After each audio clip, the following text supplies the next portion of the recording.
तक एक्सटेंड और जारी रखेंगे जब तक गवर्नमेंट से कुछ रिटर्न में नहीं आ जाता कि जो भी बच्चे और प्रोटेस्टर्स 20 जुलाई को और अभी भी जो जंतर मंतर में प्रोटेस्ट कर रहे हैं उन पर कोई भी लीगल केसेस, FIRs एक्सेट्रा दर्ज नहीं किए जाएंगे और जो भी दर्ज हुए हैं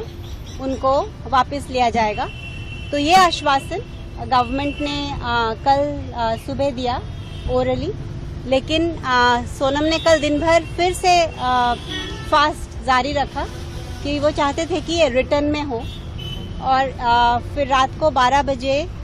ये शर्तें रिटर्न में मंजूर हुई कि एक तो किसी के ऊपर FIR या कोई भी लाठीचार्ज या कोई भी अनड्यू फोर्स नहीं डाला जाएगा और सेकेंडली जो भी नीट के जो बच्चों ने सुसाइड किया है उनकी फैमिलीज को कॉम्पेंसेशन दिया जाएगा और फाइनली जो भी हम एजुकेशनल एग्ज़ाम और एजुकेशनल रिफॉर्म की बात को हमने आगे रखा था वो पार्लियामेंट में डिस्कस होगी और इसका ज़रूर कुछ ना कुछ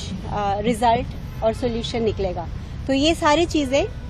गवर्नमेंट ने लिखित रूप से साइन करके दी है और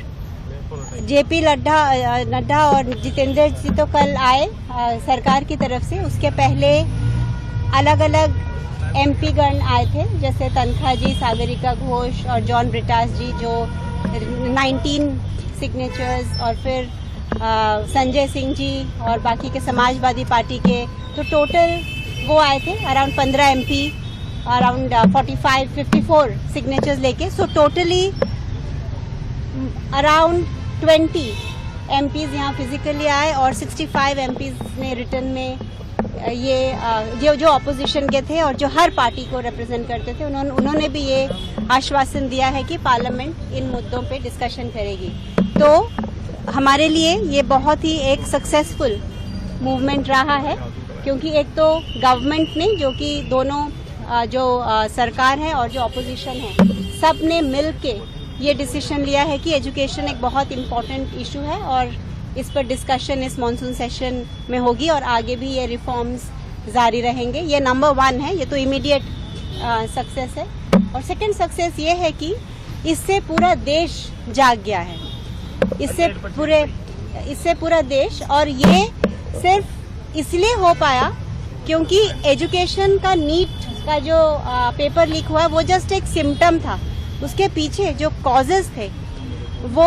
हर सिस्टम में थे, एजुकेशन सिस्टम के रिफॉर्म में भी, बाकी भी अगर आप देखिए जुडिशरी, मीडिया, तो एक आम आदमी अपनी कॉमन जिंदगी में ये ब्रोकन सिस्टम्स को रोज एक्सपीरियंस करता है। इसलिए ये जो हमें राष्ट्र भर से समर्थन मिला ये उसका प्रतीक है और हम आशा करते हैं कि ये गवर्नमेंट के लिए भी एक वेकअप कॉल हो। अभी तक शायद उनको इतना पता ना हो कि देश उनसे इतना उम्मीद करता है और नाराज है, तो इसीलिए ये हर एंगल से ये जैसे सक्सेसफुल आंदोलन रहा, तो इसकी वजह से सोनम ने कल अपना फास्ट ब्रेक किया और अब आज वो पूरे लिक्विड्स पे है। धीरे धीरे एक प्रोसेस होता है वापस डाइजेस्टिव सिस्टम को किक स्टार्ट करने का। तो आज सारे वेजिटेबल, दाल, ये सब लिक्विड, कोकोनट वाटर आज लिक्विड पे रहेंगे, फिर धीरे धीरे कल से सेमी सॉलिड और फिर सॉलिड्स में वो ट्रांजिशन करेंगे। प्रभातखबर.com, विश्वास वही, रफ्तार नहीं।